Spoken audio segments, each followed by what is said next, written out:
Welcome to the 387th episode of the Videogames podcast, where I talk about any game at all, including new stuff, old stuff, and anything in between. If I am playing it, I'll be talking about it. Today, I am recording on May 5th, 2024. My name is Brad Galloway. I am not only the host of this show, but I'm also the editor of GameCritics.com. Thanks for being here, folks. As usual, today's show will kick off with housekeeping, where I discuss tidbits, news items, industry happenings, and basically anything randomly game adjacent. Before I get to that, though, I have been working on the audio. As you all know, this is the second episode now that Carlos is no longer co-host, and I'm trying to take over the mechanical production technical side of the show. Carlos has always taken care of that in the past, and prior to Videogames, well, I guess prior to Carlos, when Corey Motley was the original co-host, shout out to Corey if he's listening. I know he's not, but in case anybody sees him, please tell him I said hi. Corey handled the audio for that as well, and then even before that, when we did the Game Critics podcast, of which there's like many episodes of that, I think it was Tim Spaeth handled the audio, and then I think also Richard Nyack did the audio as well. So even though I've been podcasting for like a really long time, I just never have had to learn the technical side of it, which was fine because I had my hands full doing editing and working with PR and kind of managing content and stuff. I had plenty of stuff to keep me busy. So it just never fell on my plate. But now that I am doing the solo show, it is squarely on my plate on these two shoulders right here. And so I'm kind of like crash course going to YouTube, figuring things out. And I believe that, well, I'm not going to say I believe, I hope that this episode's audio is slightly better. I got some pretty good feedback last time, which was not too bad for my first time out. And I think that I've got the slight buzz in the background nailed down. Hopefully you're not hearing it, but I will say that I am in my basement, and my basement is cold, and it's also strangely cold right now. So you might hear the furnace running in the background. I cannot turn that off, otherwise my family will freeze to death. So if you hear that intermittently, I apologize, but we got to stay alive. Otherwise, I think it should be good. So give a listen. Let me know what you think. If there's anything I can tweak or fix or improve, please let me know. My technical production skills are a work in progress, and I'm open to any and all feedback. Okay. Now, let's get on to housekeeping. It's been a pretty light week for housekeeping. I didn't really see a lot of newsworthy bits and bobs come down the pipe. So rather than just skip over it, good man Elijah, who used to write at GameCritics.com and is writing for us again, and is also a prominent member of the Videogames Discord, sent in some questions that I could use for just such an occasion. So we're going to get to a couple of those right now. And honestly, this is fine because I love Q&A anyway. So, all right, first question from Elijah says, when do you personally know it's just time to call it on a game and review it incomplete? Good question. So I guess let me first say that the official review policy at GameCritics.com, of which I am editor, have been there for more than 20 years, is that you do not need to finish a game to review it. Now, I know that some people are going to get all upset about that and send me some hate mail and stuff, but like, listen, everybody that works at Game Critics is a volunteer. There's no real money in game reviewing right now. And so we rely on the good nature of people who just love it. Myself included, even as the editor, there's no money in this. I'm just doing it because I love it. Have done it for, like I said, more than 20 years.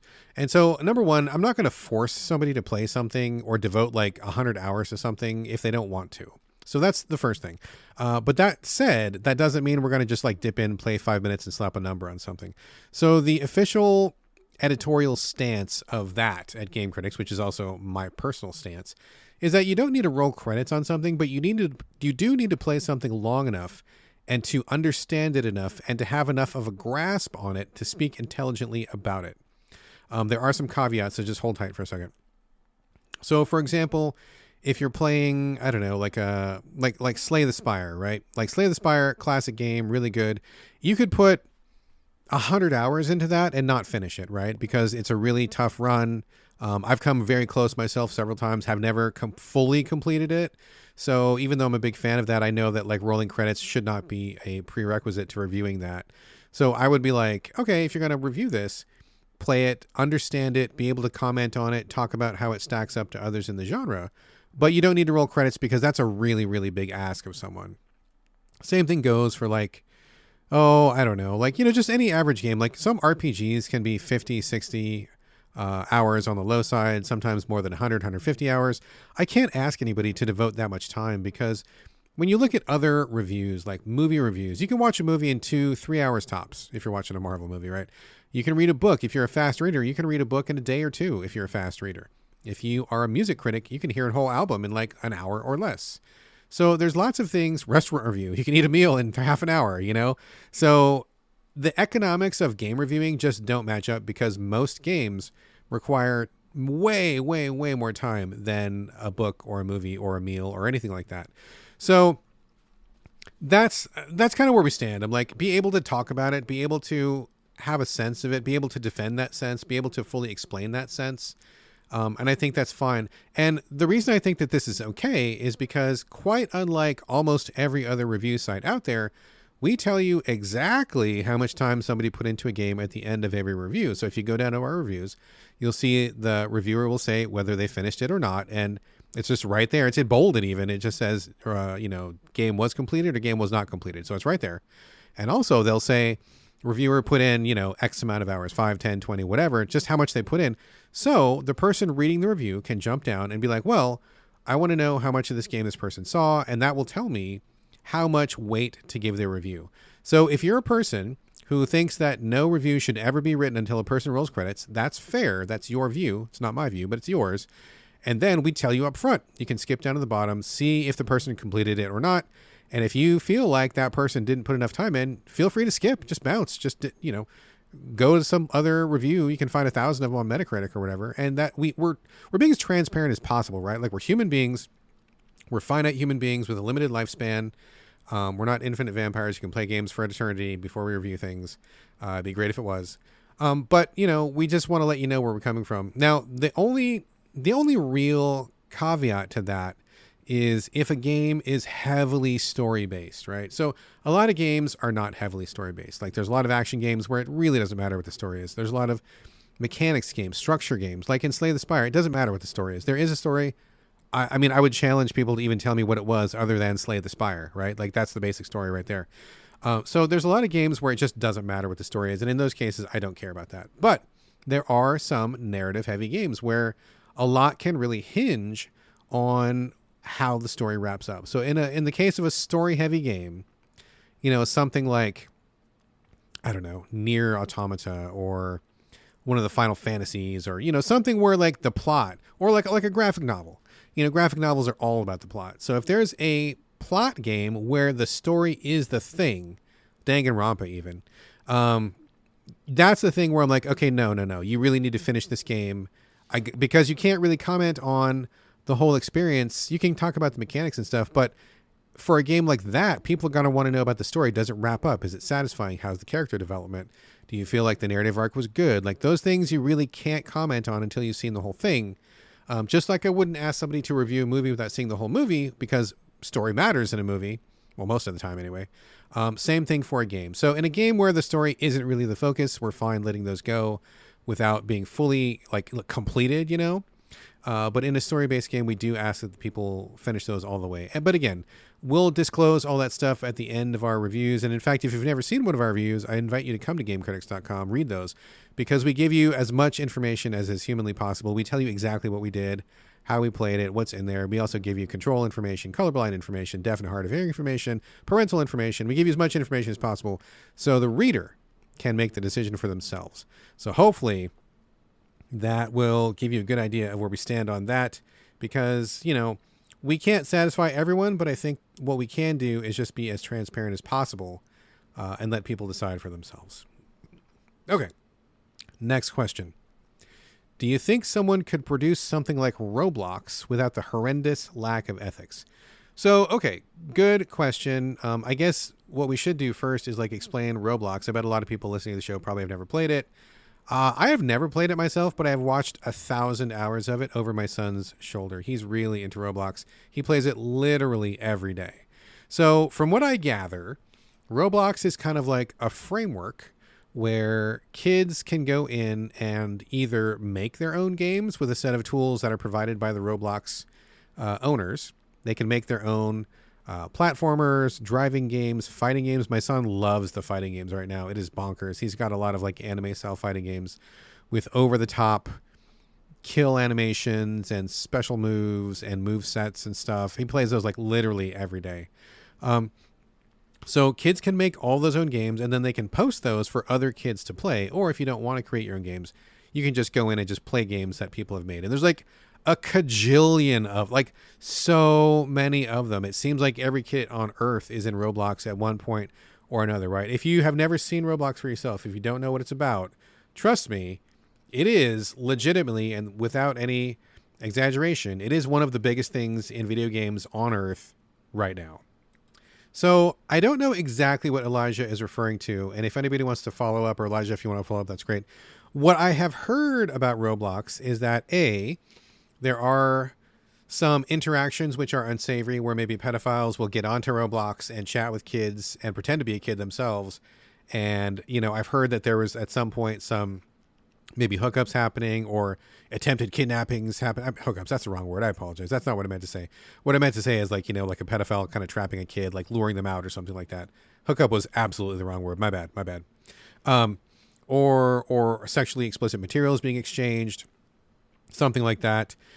So of course there needs to be some kind of regulation for that. I think that there should be tighter watch on that. I mean, parents have to be involved also. I'm not putting this squarely on Roblox's shoulders, but as far as I know, I thought that might have been tightened up, although I'm not 100% sure. My son did say there was going to be an offshoot of Roblox, which was like a mature, as in 18 and up version of Roblox. I don't know if that ever came to fruition. Maybe that seems like an appropriate place for people to do that kind of stuff. I'm not really sure. Basically, my bottom line on this is keep kids away from that, to keep kids safe. And so whatever it takes to do that. I don't know the current status of that. But the other thing, which I think that Elijah might be referring to, is the monetization of it. So basically, from what I understand, and I'm not an expert, but from what I understand, the kids create the content by making these games, but then Roblox will like keep the money because kids have to pay. I think it's free, but then there is a subscription fee, like a monthly pass where kids get virtual currency in exchange for real currency. You can also pay real currency to get virtual currency to buy virtual items that other kids make. So, for example, my son likes to buy these different suits of armor and different skins, and like other kids will make the skin. So some kid makes the skin, and then my kid pays real money for that, and Roblox keeps the real money, but then they give my kid like virtual currency in exchange for that, so he can buy other skins or whatever, or the person who makes the skin gets virtual currency. From what I understand, I do not believe that any of the kids actually make real money off this. I could be wrong, but like from everybody that I know in my son's circle, and like basically all of his friends play Roblox, I've never heard of any of them making any real money. My son has made a few costumes and skins himself, and when he gets paid, he just gets the virtual currency. So I'm assuming that's what probably most kids get. So if the ethical question is it ethical for kids to basically create all of Roblox content, but Roblox keep all the money? Well, that's a good question, right? So I think if the kids know what they're getting into and they're willing to do that, and, you know, the parents are aware of it and everybody goes in with their eyes open, then I guess I don't see a problem with that, as long as there's education and transparency. To be fair, though, I mean, I do think that some of these Roblox games, they make like, I mean, they get like millions and millions and millions of plays. And in fact, my son was even saying one game he saw had billions of plays. So if you're even getting like a 1% or something, or like a 0.05% or something like that, that could be like a ton of money. And Roblox is a huge company. So I think it would be nice of them to share some of that money with kids and maybe make some of these kids millionaires if they're a good game creator. But if the kids know what they're getting into, and I guess it's questionable that they do or not, then I guess it's on them. If they decide, I don't want to create content for Roblox without getting paid, then I guess the choice is to not do that and not engage in that system.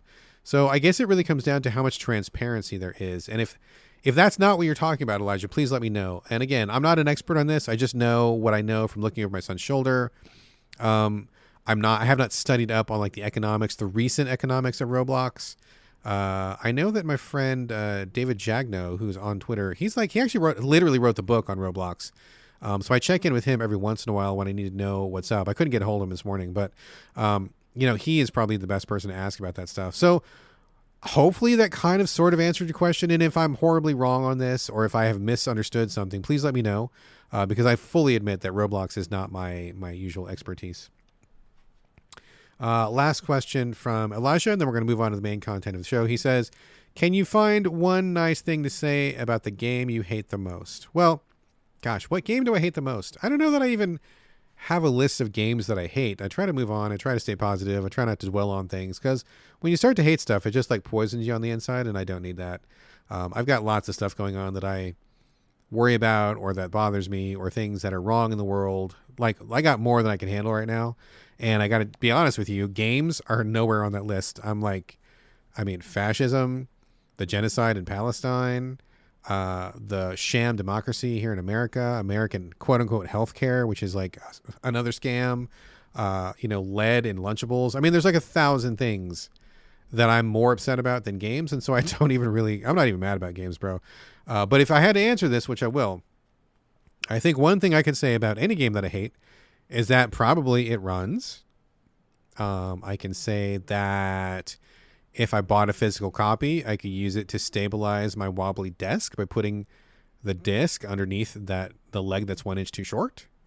I could say that I could use it as an item of self-defense. If I had a physical copy, I could throw it like a ninja star, kind of like a shuriken.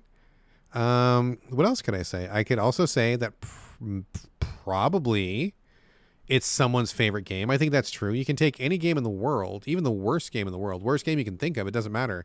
Any game, I guarantee you that piece of shit game that you're thinking of right now is someone's favorite game in the world. I've learned that through experience at Game Critics.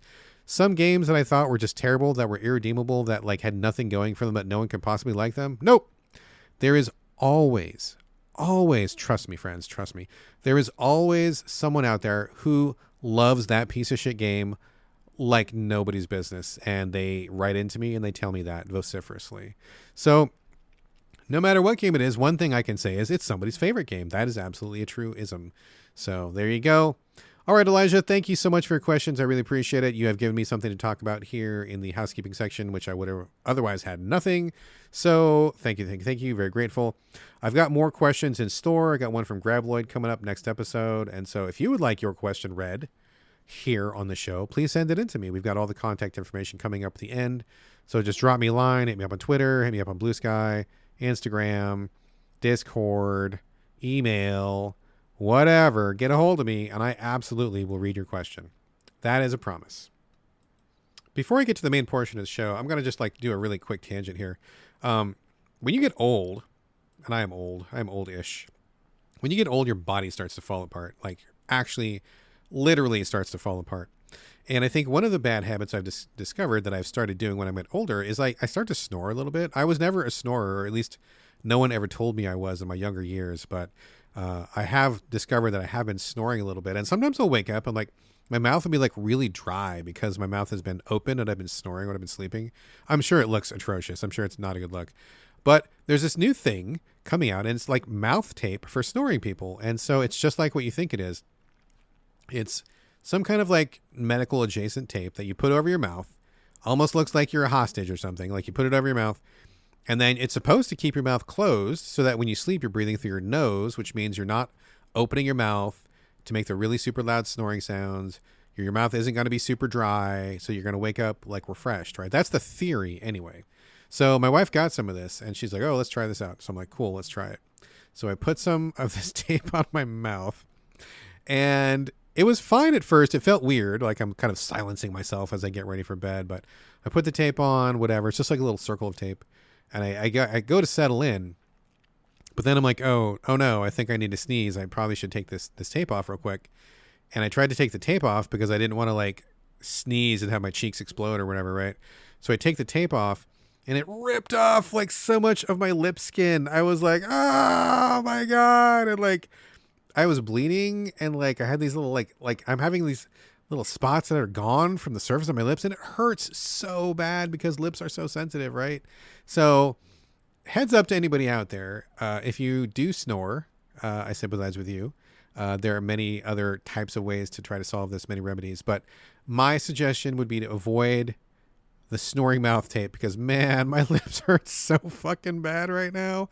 Oh, stingy, very, very stingy. Anyway, that had nothing to do with anything. I just thought I would share that because it was funny and goofy and whatever. Okay. Now, Before we get to the main portion of the show, I just want to remind people that you can help support this podcast by going to patreon.com/the So Video Games Podcast. Every little bit helps with the cost of hosting and sometimes upgrading equipment when necessary. And I am really, really grateful to everybody who has chipped in because I just paid for the hosting. Man, hosting gets more expensive all the time, and I feel like it is ridiculous how much it costs. So anyway, if anybody would like to chip in for that, that would be super great. And thank you to everybody who is already putting their money where their ears are. Today, I would like to give a special thanks to Ray, to Travis, to Andreas, and to Bill. So they are just a few of our patron supporters. So thank you very much for that. Every dollar you chip in is greatly, greatly appreciated to help keep the show going. But I do want you all to know that you can rest assured whether you contribute or not, I'm not going to ever paywall any of the episodes or content. Everybody gets the same great show free of charge every week. I just want you to chip in if you feel like you can, if you feel like you want to, if you're able, that would be much appreciated. But I don't want anybody to be locked out of content if they can't afford it. Also, heads up that there is a So Video Games Discord, which any listener is welcome to join. Again, free of charge. If you would like to join up and continue the conversation after the show, just shoot me an email and I will send you all the details. All right, that is all the preamble we have. Let me get to the main portion. All right, as I said before, I think something I'm going to start doing is circle back. So I'm going to circle back to games that I have talked about on previous episodes, but I am not done with, or I feel like I need to give an update to, or that I just want to kind of, just keep in the zeitgeist for a few more minutes. So I'm going to do that right now. First, circle back is kind of a sad one. It's for Death Trick Double Blind, which I'm playing on the Switch. It is from a very small team. It's about a murder that happens in a circus. It's a visual novel, and you play both a detective and one of the circus performers who must try to figure out who was behind the killing. The art is great. The writing is great. I love everything about it. I was really into it. I had to put it on pause for a minute, but I came back to it. But what is the sad part, Brad? I hear you saying. Yes, I'm about to tell you right now. So as I went to go get back into the game, going to continue my save, what happened was, I don't know. Okay, so I don't drink. And I don't do drugs. So I know that I wasn't drunk and I know that I wasn't high because I don't do those things. No judgment if you do, but I just don't do those things for myself. And I went to go start my save, continue my game, and something about the UI had me really confused. And so I thought that I was reloading my game, but actually what I did was I deleted my game, and I could not believe it. I sat down, I had a cup of tea, I was all ready to go. Gonna get back into Death Trick and find out what happened. And then zoinks, something about that UI had got me backwards and I ended up deleting that whole save. So my circle back is I'm not ready to circle back. I now need to start a brand new game. I have to start over from completely square one because I accidentally deleted my save. So that was a huge fucking bummer, as I'm sure you can imagine. So I guess I will circle back on this again later. Next, circle back is to Sandland, the Bandai Namco RPG that I'm playing right now. That is open world-ish, third person, based on the anime by Akira Toriyama of the same name, currently playing on Hulu. I believe there's 13 or 14 episodes available, and I think it's still going. I don't think all the episodes are out. I'm not sure how many episodes there are. But this is the story about a world that is a desert, and a human man teams up with a couple of demons to, they steal a tank and they start driving through the desert, and it's kind of like post-apocalyptic wasteland sort of a thing on the quest to find water for the people. The anime is great. I love it. And it's really, really good. I also love this game. I think it's fantastic. I know it's funny, and it's too bad that Carlos isn't here anymore because we talked about the demo before. Carlos really poo-pooed it. He really was not feeling the demo at all. And I was like, well, we should give it a fair shake because we just don't know. And this is one case where I would have been proven right because the demo was in no way an accurate representation of what the full experience was, because I am loving Sandland. It is so good. I haven't played a JRPG, and this is a quasi JRPG because it's open world real-time action. I haven't played anything in this basket for quite a long time, and man, I'm just having the best time. There's tons of dialogue that happens as you're going around the world, so you really get to know the characters really well. Controlling the tank feels natural, feels good. I mean, it's a tank, so be prepared for that, but it's nimble. You shoot, you got a cannon, you got machine gun, you can like modify it, add all sorts of like missile packs and armor and stuff to it, which is fucking cool. I like the story and characters so far. There's been a couple of pretty good heartfelt moments. You get to work on a town in the game where you can invite new citizens to join your town to expand the abilities of the town, like grow like the shops and the options there in the town. It's just really fucking good ass game. It looks great. The graphics look just like the anime, which is amazing.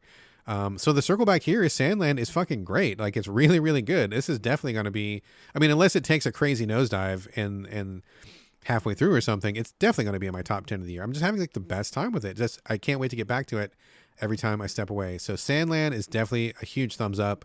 I'm very glad to circle back on this one. If it's not on your radar, please put it on there, because if you're an Akira Toriyama fan, if you like the anime, or if you just want kind of a Japanese themed, Japanese vibe, kind of like RPG, open worldish, real-time action, it's just really good. Everything about it is good. Like there's no friction. There's no problems with it. Everything is thoughtfully considered. Everything rolls along. It's got good momentum. It's just fucking great. I haven't played something so light and free-flowing and fun in quite some time. I really, really like it a lot. So big, big, big thumbs up for Sandland. All right.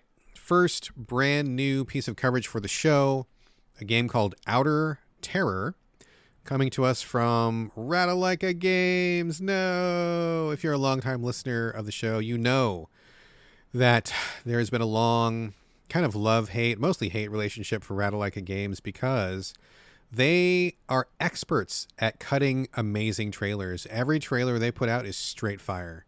Every trailer, I'm like, damn, I want to play that game. And then I play the game and I'm like, man, I hate this game. Like almost every single time. They had like maybe like one game that I thought was okay, but like 9 out of 10 times when I play a Ratalaika game, I end up feeling burned because it's just either too hard or not polished enough, or it just doesn't stick for whatever reason. But the trailers are all amazing. Whoever cuts their trailers deserves like an Academy Award, because that person knows how to sell a game. So Outer Terror, what is it? It is a Vampire Survivors like. It's offers like a bunch of characters. I want to say there's like 10 characters. They all have a different basic attack and a different special attack. And I guess I'm not even sure what the game's going for, because it seems to be a collection of like stories. When you start the game, there's a weird presentation, because when you look at the monsters, there's a lot of hand-drawn illustration. And when you look at the cosmic monster stuff in the beginning, it looks really good. It almost reminds me of like Bernie Wrightson. If you're familiar with comics, Bernie Wrightson is one of the masters of horror. Boy, I screwed that up. Sorry. But it looks like, I'm like, okay, I'm digging this vibe, like kind of creepy, a lot of use of heavy inks. Like I like the lines, the hatching and stuff looks good. But then there's like a mishmash, because not everything looks that way. Like when they get to the characters, it looks like really amateurish, kind of cheap production, kind of dashed off. It doesn't look anywhere near as good. So there's a real disparity in the visual styles of the menus and stuff. Then when you get to the game selection, there's maybe 4 or 5 different, I guess, quote unquote stories. The one that I played 2 of these so far. No, I played 3 so far. The first one's called like Dark Gray, and you're a guy, and he's in like a Vampire Survivors map, and enemies just start coming at him like they do in a Vampire Survivors. Like you kill them, pick up experience points, you select weapons just like you do in Vampire Survivors. And I'm like, okay, I get it, but like, what's the hook here? I mean, I guess one of the hooks is that when you move the right stick, your person will aim that way, which I guess is a slight variation on the theme, because you do have some control over which way you aim. I mean, okay. Every character has a special weapon, although there's a huge disparity in those. The first guy I tried had a stick of dynamite, and he would throw it, and it would be this really super unimpressive explosion. And it took forever for his cooldown to expire. But then one of the later characters I tried, who looked like an Inuit woman, she had a fire axe. Her super went so fast, you could have multiple supers on the screen at the same time, and it was like super, super, super, super, super. Whereas the first guy was like super, and you'd like wait for like 3 minutes and then do another super, and it wasn't very super to begin with. So I think there's a real disparity in how they are designing these supers and how they function. Some are clearly better than others. But as I was playing this first level with the guy, I'm just running around. It feels just like basic Vampire Survivors, but doesn't look as good. The presentation is weird, because rather than a straight 2D pixel-based presentation, the way that Vampire Survivors is, it is 2D and pixel-based, but they kind of stand everything up and give it kind of a little bit of fisheye effect, give it like this false depth of field effect to make it look a little bit more 3D than it is, because it's not. It's 2D. It just looks terrible. It looks terrible. It makes things blurry. It makes things hard to read. I don't think it works. I think I would have preferred just a straight up 2D presentation. Also, in doing this choice with the camera, there's also some obfuscation of what's going on. Some of the things in the level, you can't really tell if you can walk on them or if they're barriers or not. Like, it's just kind of question marks. And then some of the enemies or some of the effects will block what's going on. So like when you pick up, let's say you find a pickup and it'll say, oh, you just picked up life. Cool. But there's a little text bubble that pops up and it blocks the left part of the screen. So if there's enemies coming, you don't see those enemies because the text bubble's blocking it. Likewise, when I got to some of the bosses, there are bosses at the end of these levels, or at least 2 of the 3 levels that I played. And the bosses are so big, they obfuscate the screen. I was getting chased by one of these bosses. It was so large, I could not see my character. I could not see the screen. And in a Vampire Survivors, like, you need to be situationally aware all the time. Like, not being able to see is a huge problem. So I don't understand why they were doing it like that. Every once in a while, I would come across like a little unexpected message. Like when I was playing the guy in the first story, he touched a road. There's like a road. And he's like, oh, this is the main road. I can follow it to town. And so I did, and it took me to the boss, but like, that was it. Like, it was just like, kind of just basically telling me where the boss was. I got annihilated by the boss. It was just like this giant HP wall where I was hitting it over and over and over and over and over and over and over. It felt like forever. And he just didn't die. It's like a big blob of meat. And I couldn't kill it. Same thing for the next boss I got to when I was playing as the Inuit woman. It was like a big TV on legs, and I was kiting it around forever. I was hitting it forever, and like it just hit it with a million supers, and like it just wasn't going down. I couldn't kill it, and eventually it killed me. It just like through attrition, right? Also, I couldn't see where I was going, which sucked. So that, but it does seem to be kind of like every once in a while trying to tell a story. When I was doing the Inuit woman, I got to this part where it's like, oh, you found a note, and the note says something, but it didn't really mean anything to me. And later on, I got down to a part of the game where it's like, you found a safe zone. This is where survivors are, and you can pick up side quests here. And I'm like, okay. Ironically, everybody in this safe zone was dead, and there was no side quest to pick up. So I'm like, that's very funny. Is this a joke? Like, I don't get it. Like, why would you even tell me that to not have any survivors here? So that was really strange. I will also say that mechanically, or in terms of game design, I don't think it really excels. They give you, I want to say 8 equipment slots, and some equipment has a higher equipment value. So for example, you pick up a knife that's got an equipment value of 1. You pick up a Uzi, that's an equipment value of 2. So whatever you pick up, it has to equal 8. So I guess when you're running around dodging enemies and you see a pickup, you have to think about, well, I can have 4 heavier things, or I can have 8 lighter things, or I can have a mix, like whatever, which is fine. But your slots fill up pretty quickly, and I noticed that I was like maxing them out within the first like 10 minutes of play. So I would pick up like a shotgun and a knife and the aura of pain, which is just like the garlic from Vampire Survivors, and a couple other things, and they would be fully maxed out in like less than 10 minutes. And then nothing else happens. Like, you don't have anything else to work towards. You're not getting any stronger. Nothing's improving. You just like hit your ceiling, your power ceiling really quickly. And then you're just kind of running around waiting to find out, is there a story element here? Is there not a story element? What am I supposed to do? Where's the boss? I don't know.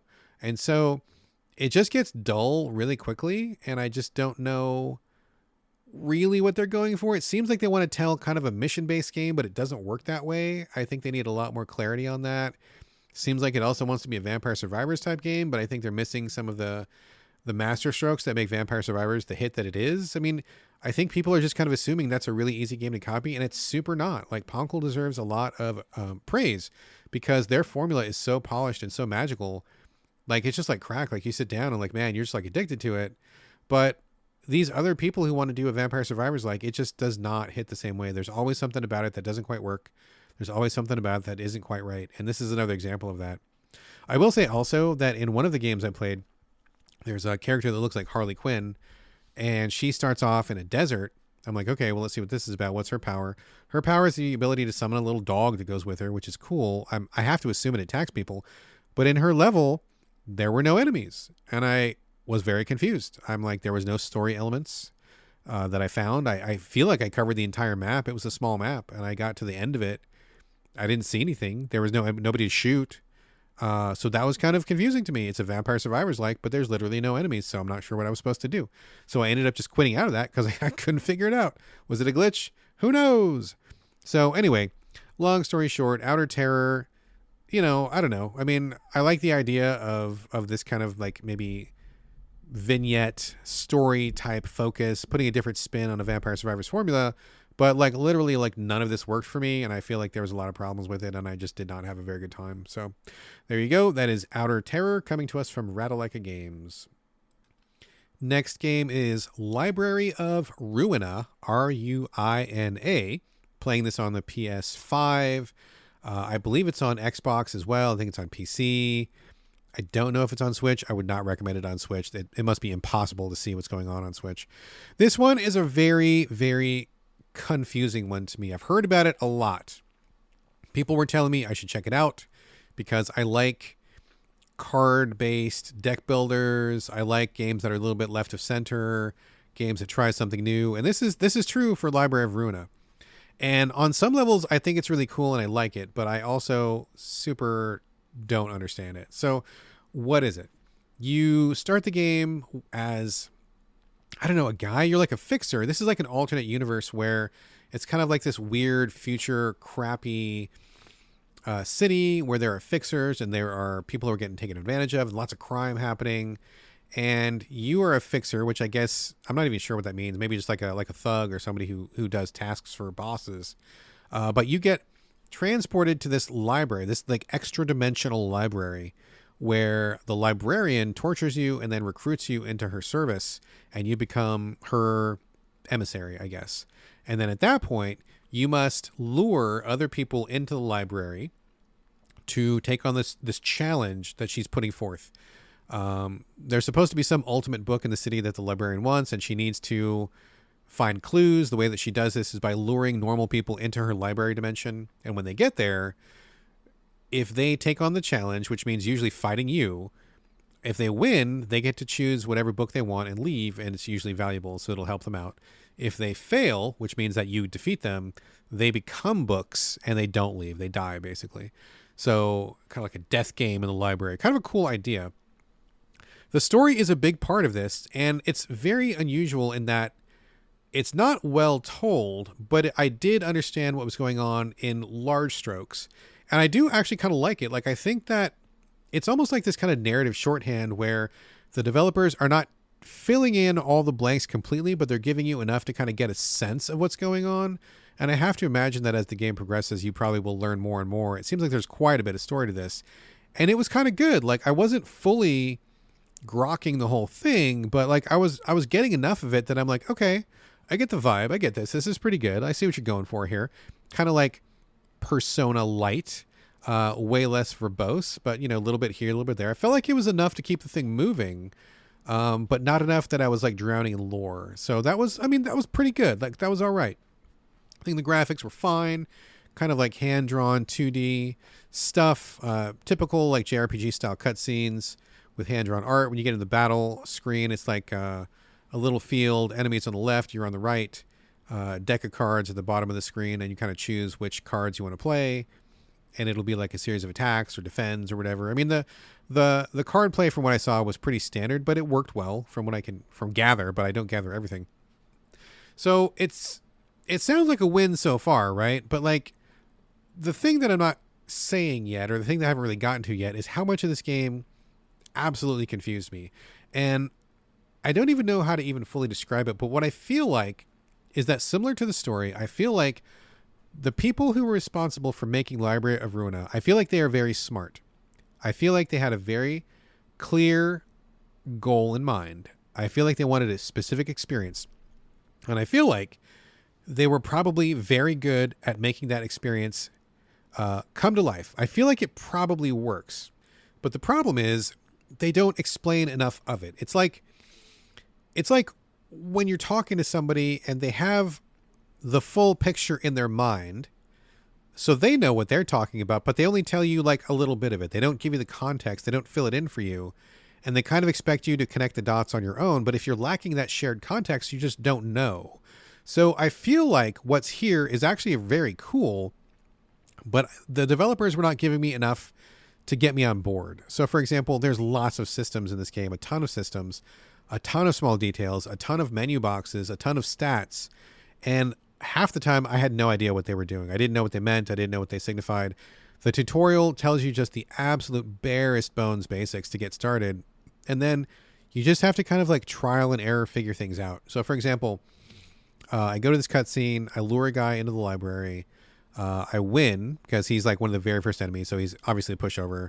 I'm still like learning the systems. He becomes a book because I defeated him. And then I have the book. And then I'm like, I don't know what to do with this book. And they're like, would you like to burn the book? And I'm like, why would I want to burn the book? Number one, I just got this book. Number two, it's a library. Why would I be burning books? That's what Nazis do. That doesn't seem like a good thing. And then number three, if I do burn the book, what does that get me? I don't know. I have literally no idea. So I didn't burn any books because I'm like, well, I should probably accumulate resources. I don't know what I'm doing. I don't want to like lose something that I might need later. And I don't know what I'm doing here. So I'll just hang on. So I progressed the story a little bit. I lured a couple more people in, defeated them because they were also pushovers, still the very beginning. And then I had like 3 books. And I'm like, okay, I'm not sure what to do next. And then there's like a boss battle. And then you go to this other dimension, which is like not the library dimension. It's like some other dimension. And there's this giant guy who looks like a blood clot, basically. And you're supposed to fight him.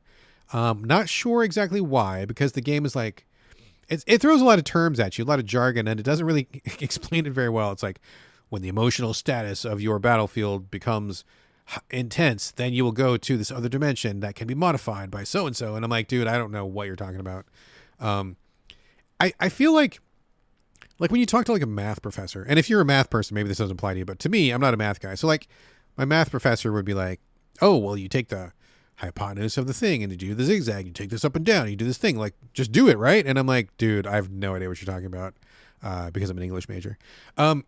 So I feel like the people making this game totally know what they're doing, and I feel like they're successful at it, but I feel like my barrier is they are not giving me enough knowledge in order to understand what they're doing in order to fully engage with it. So when I got to this blood clot guy, he wiped the floor with me. He is like the first boss, and it's only like 3 or 4 battles in. It's like the very beginning of the game, and I could not do anything to him. I'm like, holy shit, what's going on? This guy's kicking my ass. As I tried like multiple times, couldn't beat him. And I'm like, okay, well, I need to get some help. I went to like YouTube. Nobody was having this problem. I went to like Reddit. Nobody was having this problem. And I don't even understand what's happening because people were talking like I should have a bunch of cards that I didn't have. And I was confused and I wasn't sure what was going on. And so I'm like, man, I'm lost. And I was trying to explore the menus and it's just none of it was making sense. And so I'm like, okay, well, maybe I'll burn these books and see what happens. And then so what happened was burning a book gave me new cards that I could equip in my deck. And so I'm like, okay, well, that would have been helpful to know. I wish they had been a little more clear about that. So I burn a couple books, which I just don't generally feel good about, but whatever. Burn the books. I get some new cards. I go back and study the blood clot guy's stats, and I see that he's susceptible to certain things. And so I change my deck around, and then I totally like beat him the next round. No problem. Got it. Good. So I get done with that. And then I'm just like, I don't know what to do. I don't know where to go. This is not clear. And I mean, basically, I feel like Library of Ruina to me is a really cool, fucking fascinating conversation that other people are having. And I'm kind of like standing on the periphery of it, like catching little snatches of it, but I don't know the context. I don't know really the details. And it seems like something cool that I would want to do, but I just am being kept out. Like every time I try to get in, the game kind of throws an elbow and like keeps me out. So I'm just kind of like hopping up, trying to peek over someone's shoulder to see what the cool stuff is. And I'm just not really getting it. So I got kind of tired of that. I gave it a little bit more time than I normally would because I really do think there's something cool here. I get the sense that I was kind of on the cusp of making a really neat discovery, but I'm not in that space anymore, right? I need a game to meet me halfway. And I feel like I was going more than halfway to meet this game. And it was just like not understanding that you need to get people in, which happens sometimes, right? I've met people who are brilliant, who are really good at what they do. And those people are usually terrible teachers because they know what they're doing at such a high degree they don't know how to break it down to get people who don't know what they're doing on board. So I felt like there are some really great minds that work here in the Library of Ruina, but they are terrible teachers. And that's kind of where I fell down. I just didn't want to put any more time and effort into it because it was just keeping me too much at bay and not giving me enough to go on. So I think if you want a Persona like that kind of vibe, if you like deck builders, if you want something that seems really deep that you can sink your teeth into, and you're willing to roll up your sleeves and just invest some time, I honestly do think that Library of Ruina is probably pretty cool. Like, it was giving me just enough signals to kind of lead me on, but it was also keeping me at bay effectively enough that it did not want me to move forward, and I felt discouraged enough to the point that I wanted to leave. So I feel mixed on this, and I did have some people tell me they really liked it a lot, and I know that these people who I trust wanted me to get into this game. I know they wouldn't lead me astray, so I believe you. I believe everyone who recommended it to me. I'm sure it's very cool, but I'm not in that headspace anymore. I can't fight this hard to get into a game. I just don't have that bandwidth right now. So pretty mixed on Library of Ruina. I feel like I didn't get to the good stuff, but I also felt like the game was kind of working overtime to keep the good stuff away from me. Not intentionally, it just was a terrible teacher. So there you go. That was my experience with Library of Ruina. All right, next up is a game called Surmount. This is a 2D mountain climbing game with some kind of like a gimmicky climbing mechanic.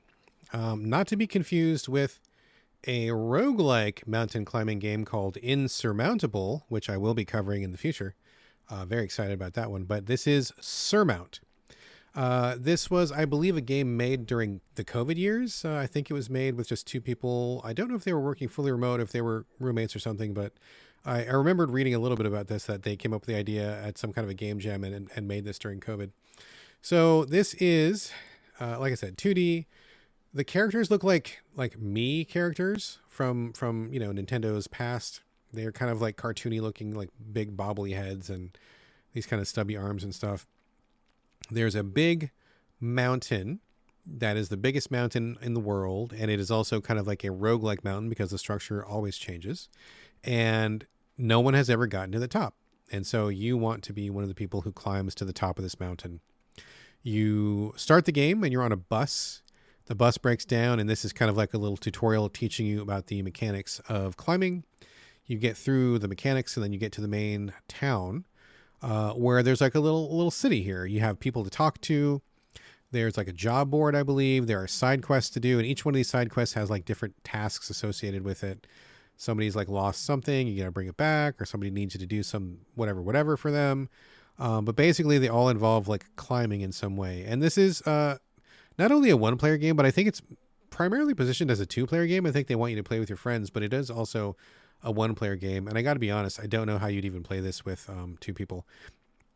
So I like the premise. I like the idea of a roguelike mountain.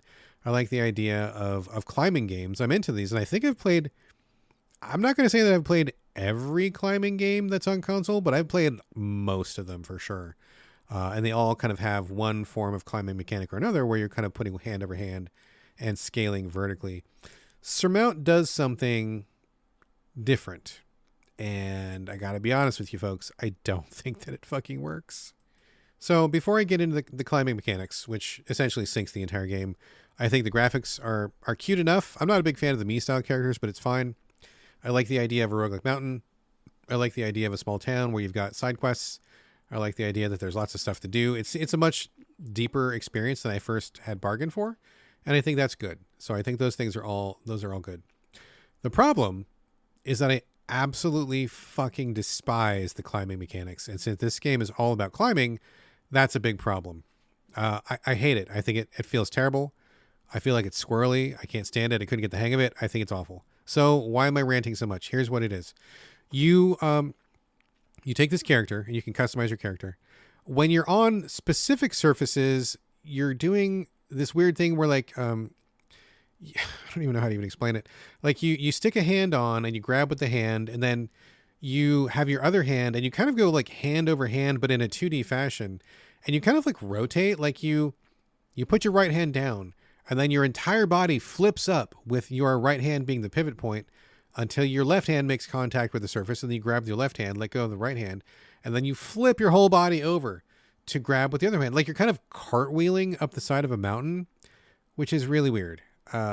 It doesn't quite work as well as I'm describing it, and I'm not sure that I'm even describing it that well, because your legs get in the way, and sometimes like the surfaces are hard to grab to, and it just feels really awkward and strange, and it just seems like it should work better than it does.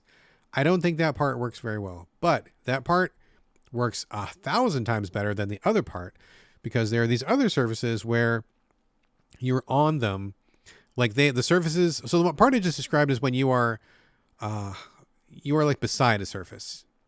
I'm super not explaining this well. I'm so sorry. If I could show you a picture of this, you would get what I mean. But like at sometimes you're looking at a 2D object and you're scaling up the side of a 2D object. That's the hand over hand that I just described. There are other times when you are in front of a 2D object, like the thing is in the background and you are on top of it in the foreground, and you're climbing it more in the traditional like mountain climber style where you're seeing like your character's back or whatever. That's the main portion. This part drives me crazy because what happens is you're supposed to climb, you grab on with one hand, and rather than reaching up with your left hand like you would do in literally any other climbing game in the world, you use the hand that you're gripping with as a spin point, and you're supposed to spin your body like just whip it around, like circle, just go. It's spinning. You're literally spinning. And then you're supposed to fling yourself up, and then catch yourself when you get to the next grab point. This is crazy. It doesn't work because not only is it difficult to spin your body around, and they give you a couple different configurations for that. You can either spin the Wii stick, or you can hold a direction and your person spins like a maniac. But then there's no way to predict where you're going to go. And it's so easy to get yourself off track. Like you want to, let's say, for example, you want to throw yourself at a 45-degree angle. I mean, good luck. It depends on, I guess it does depend on luck. Like it depends on how soon you let go and how fast are you spinning it. You know, there's so many variables to this. I found it impossible to do it with any regularity. I was like flinging myself backwards and down and over. I just could not get the hang of it. It felt super chaotic, and it felt like one of those whack ass party games that you play with friends where you're not even really supposed to be doing anything. You're just having laughs at like how bad everything is going, and you're laughing because you're knocking your friend down and stuff. Like one of those type of party games is what it felt like. It was crazy to me that you're supposed to spin yourself because it just was so unintuitive and so hard to predict. There was no guideline. There was no way to know which way you were going to go. And I ended up just like not making any progress, like just like flinging myself and like falling back down and going back up and flinging myself wrong and falling back down. I fucking hated it. Like I hated it. I don't think it works at all. And I mean, for anything other than like a wacky party game, as a party game, sure, you're fucking around, you're having fun, having a few beers, slice of pizza, whatever. Yeah, that's fine. It's laughs. But to like talk about climbing up this game where it's like a roguelike climbing surface and there's actually something to do, you're going to fling yourself? Like, what? That doesn't make any sense whatsoever. So the developers clearly realized that not everybody was able to get down with this. They give you a ton of different toggles and switches and sliders to change. And so not only can you change how you're spinning, like hold it or spin the stick, but there's also like no fall damage and infinite stamina because you have stamina too. You can basically turn everything off, and you can also like slow it down, half speed. You can also do less gravity or no gravity. And I was like, dude, I hate this game in the vanilla settings. It feels so bad to play, but I gotta mess with this a little bit to see what I can do. Maybe I can get something out of it. I slowed it down, and then I turned gravity way down, and it's like, and then it was just like, why am I even playing this, right? Because what would end up happening was I would spin myself around slowly, fling myself up the mountain. Gravity would be basically nothing. So it's almost like I was free floating through space, up, and then I grab whatever piece of the mountain. And then I started blowing through the mountain. And I'm like, well, this is dumb because I don't feel like I'm playing this the way that it's meant to be played. I'm all for accessibility. I'm not saying get good or anything. I'm just like, I wish it just controlled completely differently, because I would like the experience and the challenge of climbing this mountain in a fun, skill-based way. And, you know, having difficulty sliders and stuff is great, but like, I feel like I had to change so many of the sliders in order to make it playable that I wasn't even playing the game, you know? Like I wasn't even remotely close to what the experience should be. And I started to wonder why I was even playing it, right? Like if I'm just like spinning myself up to the top of the mountain with one spin from the bottom and calling that a win. That didn't feel like a win. It didn't feel like I earned it. It didn't feel like I was even playing. It just, none of it felt good. I could not get on board with Surmount at all. And I'm very surprised that anybody can play it even. I mean, maybe it's just my brain. Maybe it's just me. But that whole spinning mechanic, which is the absolute basis of gameplay, was for me from the get-go a hard fail. Do not pass, do not collect $200, do not pass go kind of a thing. It just was a failure from the start. And so I don't know. I guess if people can find fun with it, go ahead. But for me, it was torturous, and I disliked the lack of control. I disliked the lack of specificity. I disliked the fact that I felt like I could even play it until I turned off so many options that the game was almost playing itself for me, which to me was like, what is even the point of this? So yeah, did not have a good experience with Surmount at all. I thought it was pretty miserable and just kind of a bad idea. It did not work for me. I mean, if you like it, if anything that I've said here sounds fun, please check it out. I think mountain climbing games are in general pretty cool. But wow, this one, yeah, oil and water, man. Oil and water. This one was 1000% not for me. Last game of the show is one that I am very, very disappointed to be talking about, and I hate to end on a downer. I really hate to, but I have to. This one is Sucker for Love 2, Date to Die For. This is a visual novel, playing it on PC, which tells you how excited I was for it, because if you listen to the show, you know that I almost never play anything on PC. Very rare will I play something on PC. But I did for this one, because the first Sucker for Love was great. I loved it so much. It was a story. The first one was a story about a guy who has a Necronomicon or whatever, and he's trying to summon these elder gods, but they turn out to be girls that he can date. The first one is like a Cthulhu girl. The second one is like kind of a female version of the King in Yellow. And the third one was kind of like this like Egyptian cat goddess. 3 different stories, and it all took place in his apartment. You did these little funny little incantations in the apartment. Like you would like move the cursor a certain way or read the book with the cursor a certain way, do little choices in this guy's apartment. It was a very small experience. You could finish the whole game in like 2 hours maybe. And it was just a capsule where the voices were amazing. It was very funny. It was kind of sexy. It was not overt. It was not a porn game. It was just like a romancy kind of thirsty game. But it was great. I love the main character, Lynetta, the Cthulhu girl. She was my favorite. I really liked her a lot, but they were all good. It was just a really, really fun, lighthearted dating visual novel, Cthulhu type experience, which I thought really worked on multiple levels. I was a huge fan, so much a fan that I bought all the stuffies of the monster girls from that game. I have the stuffies here in my office, and I think they're great. So I think they're wonderful. So when I heard that a more content was coming, I was super excited. And at first, full disclosure, I was confused because I thought this content was DLC for the first game. It is not. It is fully a second sequel, a full-on sequel, which I did not expect. And so once I got straight on that, I'm like, okay, interesting. Let's check this out. Unfortunately, I think that maybe this is a case where, at least for me, I don't think what I liked about it was what the developer wanted to expand. And so I think we kind of went off on different tracks here. I would have been totally happy with just more of the body jokes and the dating humor and a little bit more of the Cthulhu style stuff in a small visual novel experience. Just having more of that. I mean, even DLC would have been fine for me for the first Sucker for Love.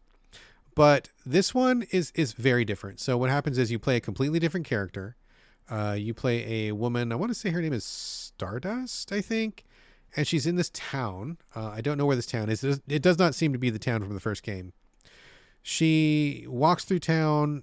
Weird cult stuff is happening in the town. And this is a visual novel perspective. 2D character portraits, lots of dialogue, which is fine. Everything is fully voiced, which is nice. The voices are nice. You get to your house. It seems like everybody in your family has gone missing. People in the town are going missing left and right. It's like this giant disaster. People who live in the town have these weird glowing eyes. I mean, clearly something is wrong. You get to your house, and as soon as I got to the house, I knew something bad had happened in terms of design, because in the original Sucker for Love, it's basically a single room experience. You're in the guy's apartment. You can see his bed. You can shift the perspective a little bit left and right, but it's basically one room. There's a bathroom, bedroom, and I think you could go out like on his walkway. So just like 3 locations, and they're very small. Like they're just like basically 3 rooms total. Impossible to get lost. When I'm playing here, Sucker for Love 2, I get to my house.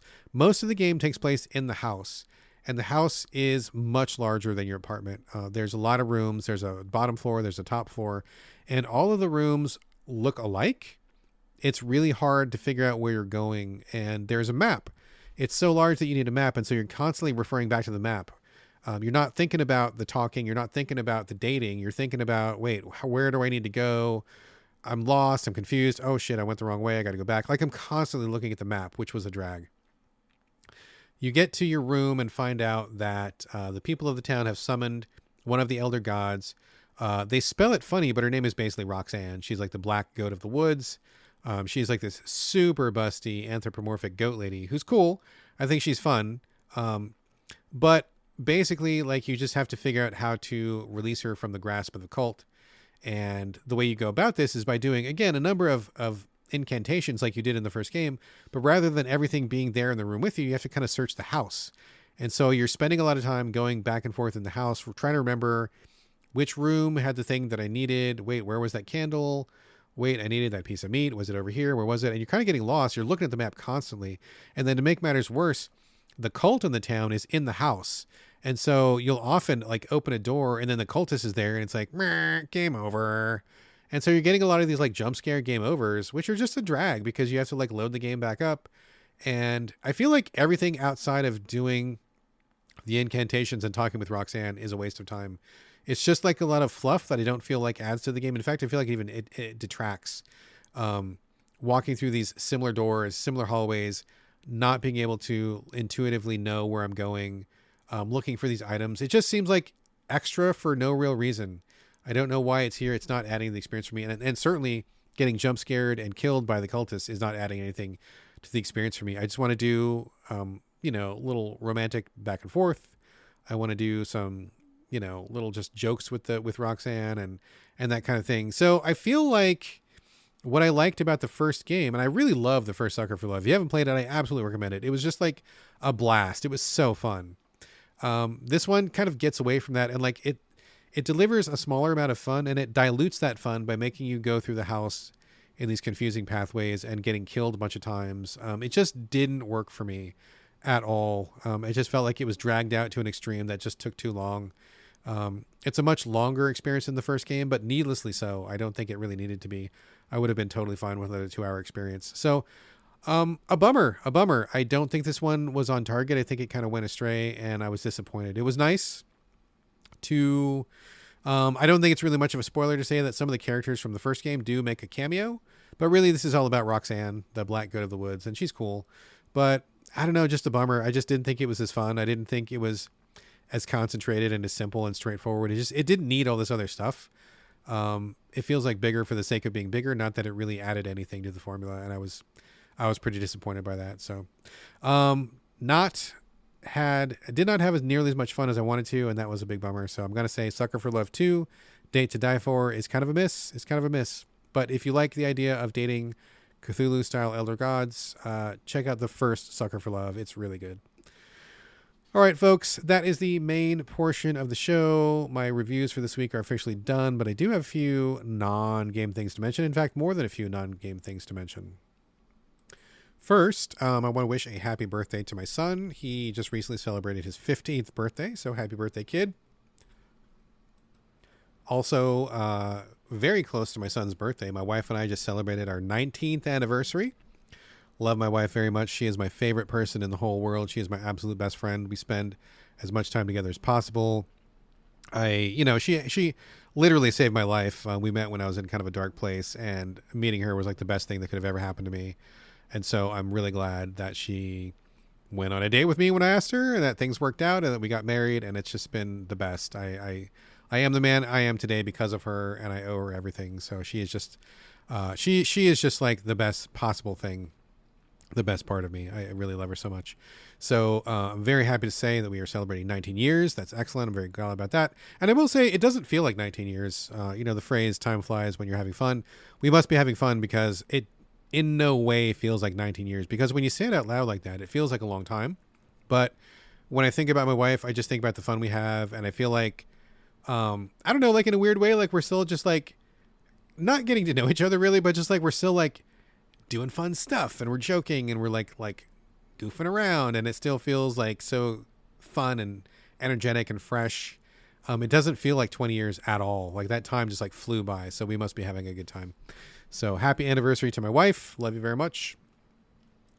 Circling back to TV shows, Fallout. I just watched the first episode of Fallout on Amazon, and we had kind of a mixed experience with that. The whole family watched it. And I have to say, I basically kind of liked it. The approach of taking the video game content, giving it 3 protagonists. The first one is Lucy, the girl who is a vault dweller, and she needs to go find her father. The second guy was Maximus. He's one of the Brotherhood of Steel guys, and he goes out on an adventure. The third person is a ghoul who is dug up by these people who are keeping him captive, and he goes out on a bounty hunt. So having 3 main characters, I think, is a cool idea. It gives you different perspectives into the Fallout content. Special effects were great. Production value is really good. That was all fine. But I will say, there was a kind of a mean-spiritedness to it. And I think that mean-spiritedness is kind of common to most of the Amazon shows that we've watched. I think they push the violence just like one notch further than it needs to go, or even further than I want it to go. And I'm not a prude. I mean, I watch horror movies. I've seen violent stuff. I watch action movies and stuff. But I just felt like, especially with these Amazon shows, I just feel like there's a little bit of like just meanness to them, where they revel in the violence just a little bit too much. So as we were watching this show, there were a couple scenes that made all of us pretty uncomfortable. And I am curious to see where the story goes. I would like to watch it, but at the same time, my wife was like, I don't know, this seems kind of shitty. And I'm like, yeah, it kind of does feel shitty. And even my son, who is maybe even less sensitized to some of this than we are, even he was like, yeah, that was unnecessary. And we just, I don't know, kind of made us feel a bit gross. So I don't think we're going to be continuing. I feel kind of bad about it because I am, in a large sense, a Fallout fan, and I would like to see where this goes. But I don't know, just something about it just felt like kind of shitty and dirty and made me feel kind of dirty. And I didn't want to keep going with that. I wish they would pull back on some of the violence a little bit. It just was too much. In terms of what else we're watching, we finished Renegade Nell on Disney Plus, which I talked about before. It takes place in the 1700s. It is a supernatural story of a woman who is kind of like a highway woman, a highway person who is robbing stagecoaches, but then she gets involved in this larger plot to overthrow the Queen of England. She has a fairy who goes around with her, who gives her special powers. She goes into like bullet time Matrix stuff when the fairy grants her these powers. She goes up against these Satan worshipping cultists, and it's great. I think Renegade Nell is fucking awesome. We watched all 8 episodes. Great performances, great content, great action. Really kind of like progressive stuff because people of color were integrated in the cast at all levels, which was wonderful. Really girl forward, girl power, which was good stuff. It was just really fun, really light, actiony. There were some moments of darkness that were pretty tense, but overall good balance of action and seriousness and comedy and drama. Renegade Nell is just a really good time. One of my favorite shows of the year so far, for sure. We finished Star Trek The Next Generation. We watched all the movies. I think I talked about this last episode. We were going to jump to Deep Space Nine, but my son is kind of a completist in certain ways. And he's like, no, I want to watch all the Next Generation stuff first. All that was left was Picard, the series. So I heard mixed about this, and I went to go do some reading. And there are 3 seasons of Picard, and I heard that there was a lot of creative team toss-ups and some weird behind-the-scenes stuff and whatever. And the message I was getting from most people was skip seasons 1 and 2, go straight to season 3. Because apparently most of the content in season 1 is Picard feeling sad about his vineyard. Season 2 introduces a bunch of characters that people said nobody cared about. And then season 3 is when the cast of Next Generation comes back and they kind of do like this like victory lap. So I took that advice to heart and we jumped straight into season 3. People told me we wouldn't be missing anything, and I think that was correct. We jumped into the first episode of season 3. It was like a fresh start. Like Beverly Crusher shows up. There's some action. We see Jean-Luc and Riker, who are both looking much older, but they're having a lot of fun together. It's like the gang is getting back together. I heard that Patrick Stewart didn't want to do a victory lap. He wanted to explore new territory for the character of Jean-Luc Picard, which I respect Pat Stu, because he's obviously a badass actor. He's got lots of cred. Really well respected. I mean, I don't want to like call bullshit on that, but at the same time, made famous by Next Generation, an ensemble show. And whenever somebody who gets famous by a certain show like this and then all of a sudden doesn't want to do that thing, for example, Harrison Ford, who shits all over Star Wars fans, or, people who are just like, oh, I'm famous for this one thing, but I don't want to ever do this one thing because I'm tired of this. I want to move on. I mean, I get that feeling, but at the same time, have some graciousness, be grateful for how you got famous in the first place. And so I think, based on what people told me, seasons 1 and 2, like to have Star Trek fans tell me they're not even worth watching is kind of a statement. So I think his initial feeling of, I want to explore Jean-Luc as an old man, I mean, maybe that's cool for thespians. Maybe that's cool, like, as the actor himself who wants to explore that territory. But I don't think that's what the fans wanted. I think the fans wanted a victory lap of Next Generation. So they did that in season 3. And so far, it's pretty fucking thumbs up. So glad we did that. Final shout out to a movie called Theater Camp. I have been a member of several professional theater productions, not as a performer, but as a behind the scenes person. And so I had a really great time doing that. Theater people are their own people for sure. And that's an exciting world that I was very lucky enough to get a glimpse into. Theater Camp is kind of a glimpse into that same world for other people, but told in a kind of a comedy drama sort of a way. It's almost entirely improv by the people in this film. It's about a summer camp for theater kids that hits financial trouble. They have to save the camp. I really enjoyed this a lot. It was kind of surprising in some ways. It wasn't like laugh out loud funny, but knowing theater people, I felt like all of the jokes were like totally on target. I really enjoyed the good energy of it, the good spiritedness of it. It seems like this was a film that understands theater people and celebrates them. And even if it laughs at them, it's not doing it in a mean-spirited way, which was great. I also really, really appreciated, there's one character in this film. His name is Troy. He is not a theater person. He kind of shows up and he has to help the camp out, but he's not an actor. He doesn't know what's going on. It would have been very easy to turn him into a villain, because he would be like the straight, cis-het, non-dramatic, non-actor guy who could have poked fun at everybody who was there at camp, but they didn't do that. They made him a person who maybe didn't understand the theater, who had no experience with it, but he was open to it. Like he eventually ended up being like a supporter of it and became sympathetic to it. And I really liked that he didn't just turn into like the usual like dumb bro jock, shitty white guy trope. Like they really did something different with Troy. And I thought it was so awesome. He really subverted my expectations, which was great in the best possible way. So if you've been to theater camp, if you're an actor, if you're curious about theater people, I think this is a really, again, not a laugh out loud funny movie, but like a really funny look at how these people are and like how they are when they get together and what theater is like to some people. I mean, obviously it's exaggerated. Obviously it's a comedy, but it was more true than it wasn't. And I had a good time watching. My wife really enjoyed it as well. So Theater Camp is the name of that show. Really good stuff. All right, folks, that is a show. Before the closing music kicks in, I would love for you all to please leave a review. Share the I can't talk anymore.